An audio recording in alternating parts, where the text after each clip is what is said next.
Howdy, with this video, I want to make sure you understand what I'm looking for with the poetry essay. I want to go over that essay assignment. It's a little different than the first one, and just want to make sure you know what's going on there. The first two paragraphs of the poetry essay are due this Friday. I'm doing this video on Wednesday, February 26th. With those first two paragraphs, just want to make sure you're on the right track. These may be a little rough. I just want to make sure you're on the right track before you write the entire essay. Again, you don't want to write the entire essay and have the instructor go like, nah, that's not it. That's no fun, right? So just checking in there. The full draft's due next Tuesday, and I'm going to be looking at your MLA formatting, your paragraph development. I'm not going to read sentence by sentence through your essay. That's your job as a writer. But again, we'll make sure you're on the right track, developing your idea as well. Not getting stuck in left field somehow. Nothing's due next Friday. You want to make sure you have plenty of time to edit and revise the essay. Not sure how long it'll take me to get the drafts back either, so kind of giving everybody a little extra time there, including myself. The essay is not due till the Tuesday of spring break. Hopefully most people are going to get that in earlier. I'm not trying to ruin anybody's spring break, but we might need just a little extra time there. Plus you might have other things going on, right? This isn't your only class. Over spring break, you should have your graphic novel. You should be reading on that. When we come back from spring break, we'll do a response paper on the graphic novel and start working on essay number 3. There's a little break in there. I'm not sure how many people are going to be going on the DC trip. I want to make sure we all have, if you're going to go on the trip, you have kind of a little break there so you can do the trip. But if you're not going on the trip, you got maybe a little bit of a break there. Not a long one, obviously, because we're going to be working on the essay number 3. The draft's due the Tuesday after that. You can see the rest. I'm not going to read the whole schedule for you. Make sure you're making plans to see The Giver. This is required. You won't be able to do essay number 4 unless you go see this play at Northeast State. So make sure you're making arrangements at work or wherever to go see this play. Show times are there. Show dates and times are right there. So all this stuff we kind of talked about at the beginning of the semester is starting to happen, right? We're going to be reading that graphic novel. Again, you're only choosing one of those, so I don't feel you're having to buy all 5, just one, or how are you going to get your hands on it? And like I said, make sure you're making plans to see The Giver, and make sure you're getting your copy of The Giver. I guess that's it for the schedule. To go to the essay assignment, all this stuff's up there on the content page under material for poetry essay. You have the essay assignment, the sample essay, and the little handout about how to write a good explication.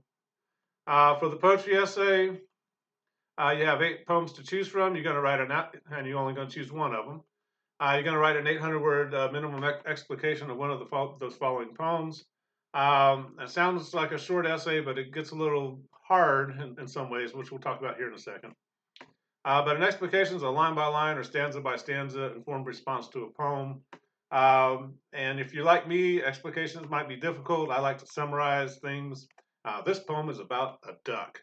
But an explication is going to start pushing you to what makes you think it's about a duck, what's that duck doing, what's motivating, all these kind of things about the duck. But you're going to explain it within your explication. So it's kind of your detailed response to the poem, but there are certain format requirements, and it's got to kind of get the spirit of unfolding the poem, not just summarizing it. Your explication is not going to include any biography, no research.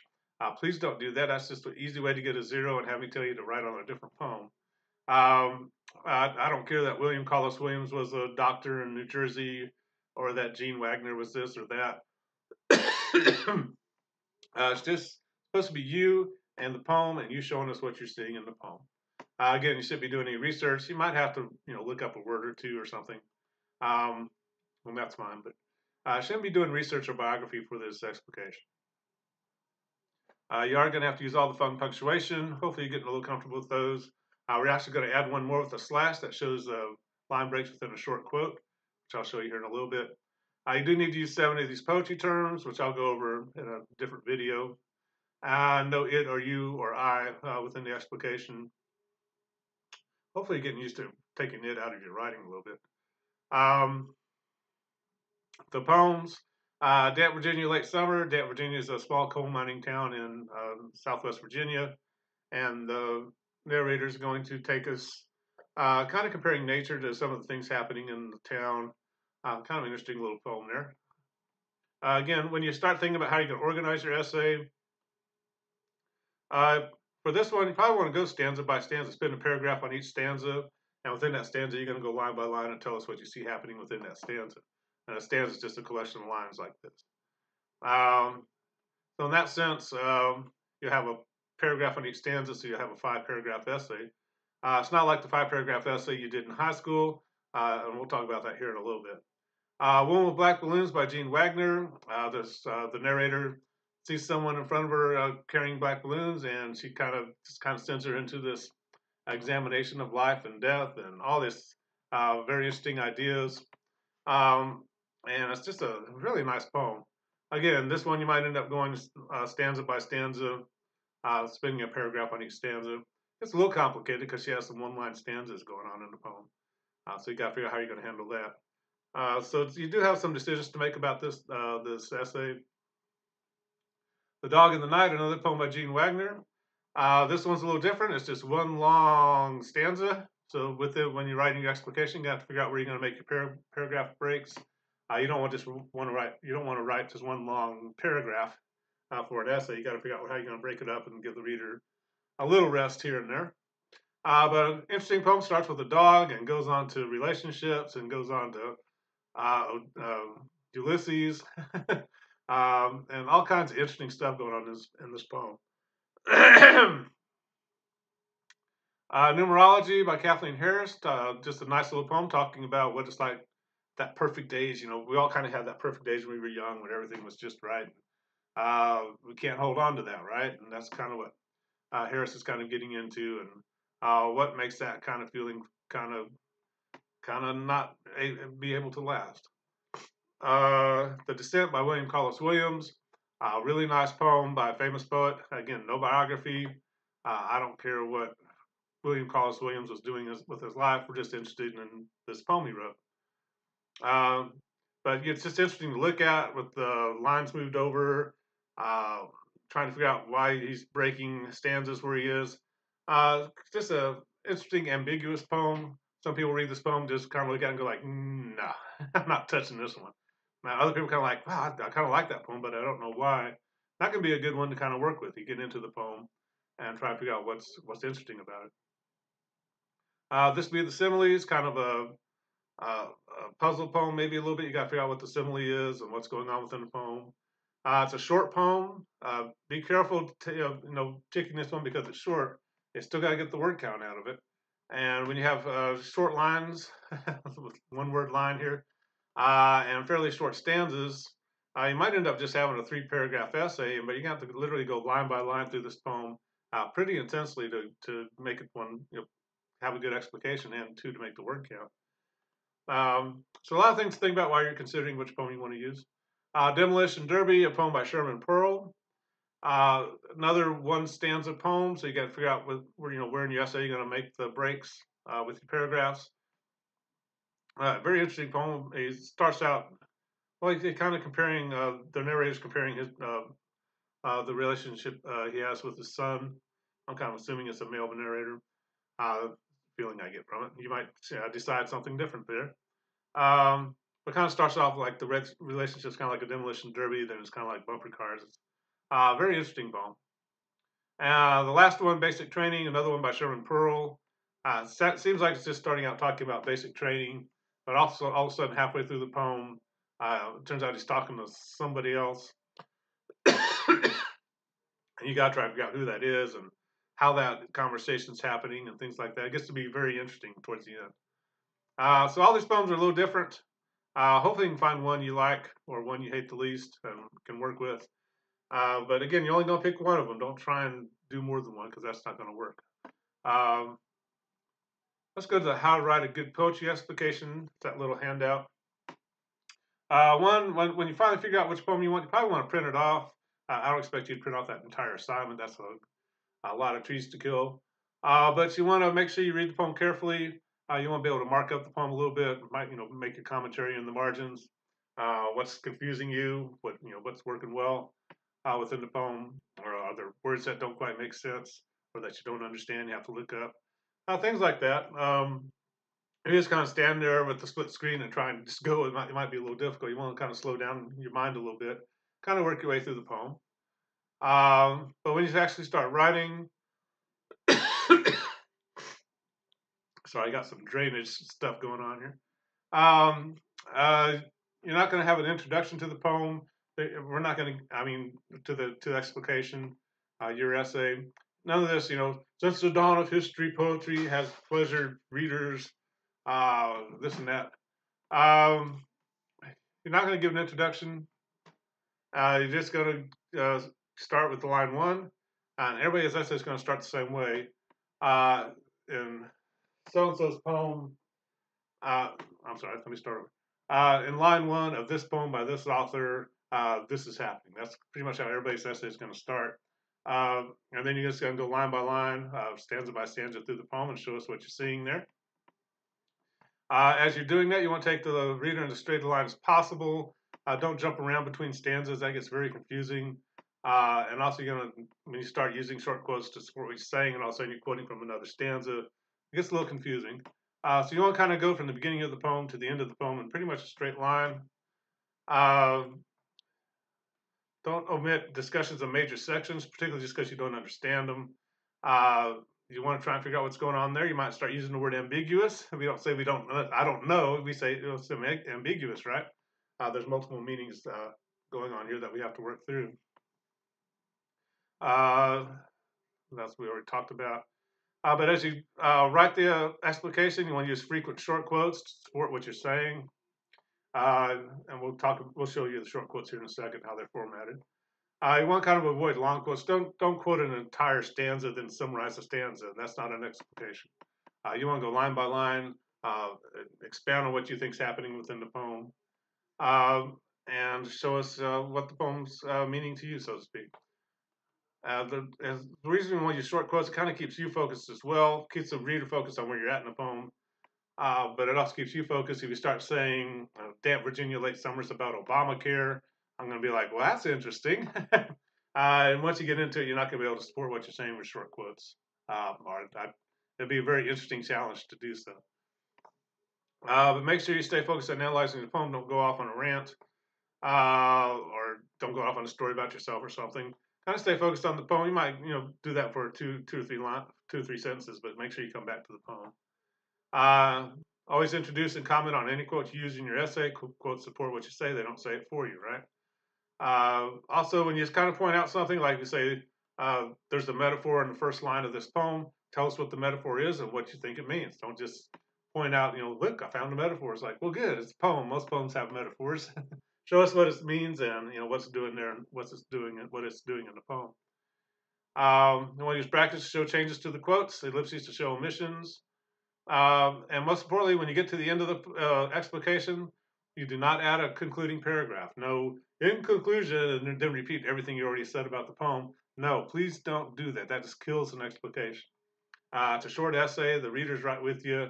And all of a sudden you're repeating yourself. It's like, no. You want to kind of find a way to get out of the explication. You want to have a good ending line of your own, but don't end it with a quote from the poem or something like that. But no concluding paragraph. Don't go back and summarize what you just said or anything like that. You want to start at the beginning of the poem, and that's where your essay starts, and your essay ends at the last line of the poem. You might end up, relating the poem back to the title or something, but no summary. To look at the sample essay, this is a sample essay on Robert Frost's poem, The Road Not Taken. It's in our textbook, or you can Google it real quick and read it real quickly. I'm not going to do this here for this video. It's also a fairly famous poem. You might have heard it before. But Robert Frost is also a famous poet. He was at Kennedy's inauguration, and this and that, and this and that. But we don't care. It's all about the writer and the poem, right? So we're going to see how this explication works. Notice the writer starts with the first stanza in the poem, and he's going to start with the first line, and kind of take us. Well, she's going to start with the first line. I got a fictional writer here. And she's going to tell us where she's, what the poem's going to mean to her line by line, and take us through the poem. So in the first stanza of his poem, The Road Not Taken, Robert Frost presents a scene familiar to all people through the persona of a traveler. Our traveler uses first-person narration to present us with the metaphor of two roads diverging in a yellow wood, a metaphor that represents the proverbial fork in the road we all encounter when making a life decision. So we have the kind of, there's no introduction to the essay. It's starting with the first lines of the poem and start taking us through the poem. Notice when we use a term like metaphor, one, you're going to quote for example, then you're going to tell us what that metaphor means. Same thing when we talk about using any of these other terms there. You don't have to define the terms, but make sure you're using them correctly and explaining what you mean by them. You can see with the quotes, you want to use brackets to show any change you make to the quote. You might have to change a verb so it makes sense with the rest of your sentence.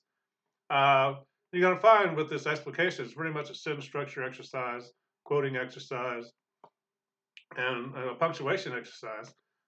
So it's a very technical kind of writing, which can kind of surprise students sometimes. Like, oh, hey, this is kind of hard. Well, yeah, it is. But when you cite, you're going to use line number. Don't use page number. Just want the line number there. Here, you can use the line numbers in the introduction to what you're about to say and to the quote. But make sure you're citing using line number. Make sure that the reader knows exactly where you're at within the poem. In lines 2 or 3, we find that our traveler must make a choice and cannot remain static. Then to give a quote, made a good declarative statement about the poem.